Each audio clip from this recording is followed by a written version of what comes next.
Hi, my name is Kamal Rukh Khan. I'm a clinical hypnotherapist. I know it's been a while since I've posted any video on my channel. The past few months have been months of a lot of soul searching for me. The idea was to try and make a lot of messy topics not so messy. And one of the topics that I really had to struggle with was feeling vulnerable. It was something that I hated feeling. And I had decided that I'm just going to beat it.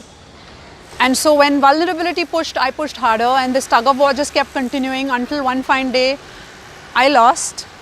And but I gained a lot of insights. I learned a lot of lessons, and that's what I wanted to talk to you about today. So in our lives, what are we looking for in terms of relationships? We're looking for a connection. Be it romantic or otherwise, whenever we meet another human being, we look for a connection.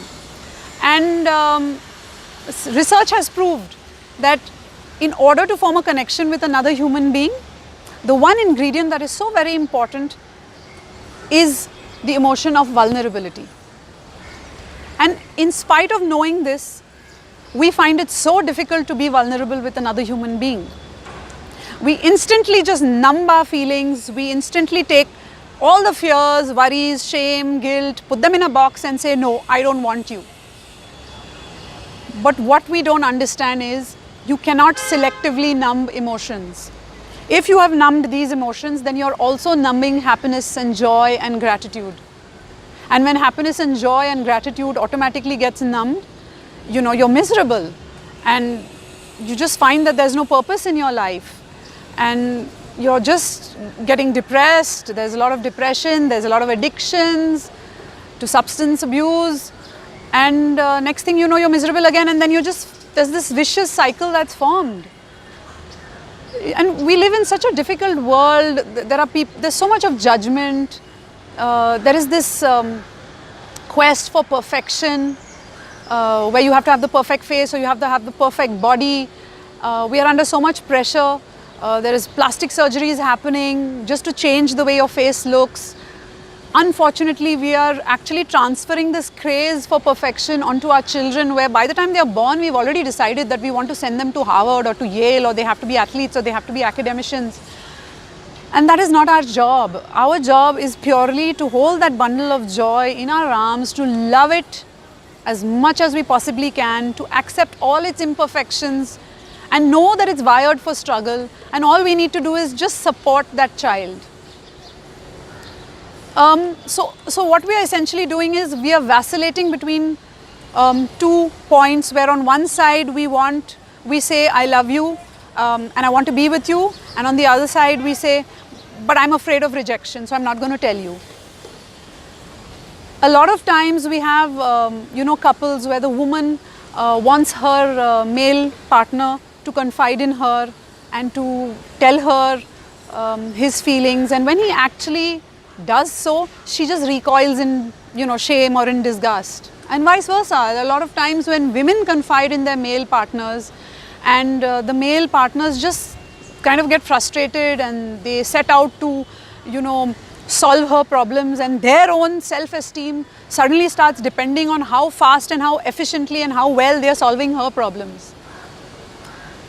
So I say to the women, your man had so much courage to actually express himself to you, to actually show his authentic self to you, because he felt that this was a safe space for him. Be kind, be empathetic, and accept him for who he is, and support him.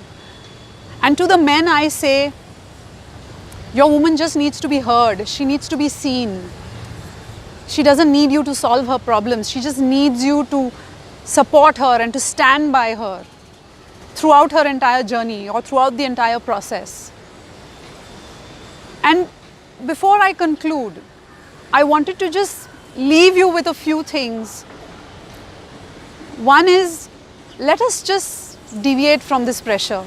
Let us just live authentically. Let us just be real. Let us just be vulnerably real. Let us start involving gratitude and joy into our lives. instead of over catastrophizing any event that has happened.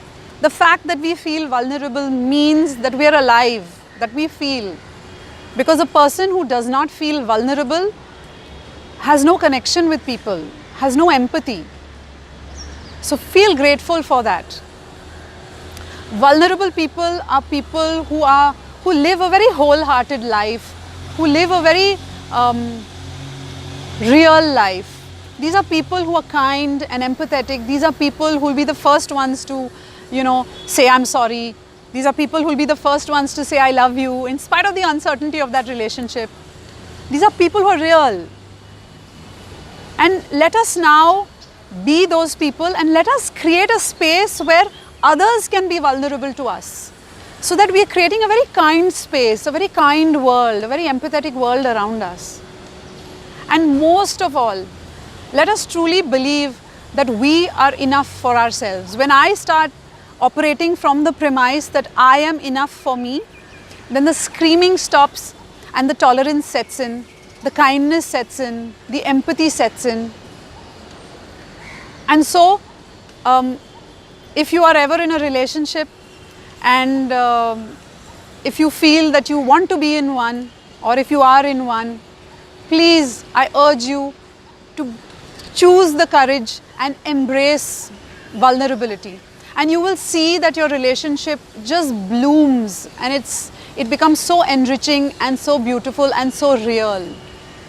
Thank you for watching, and I'm really hoping that today I have in some way expanded your perception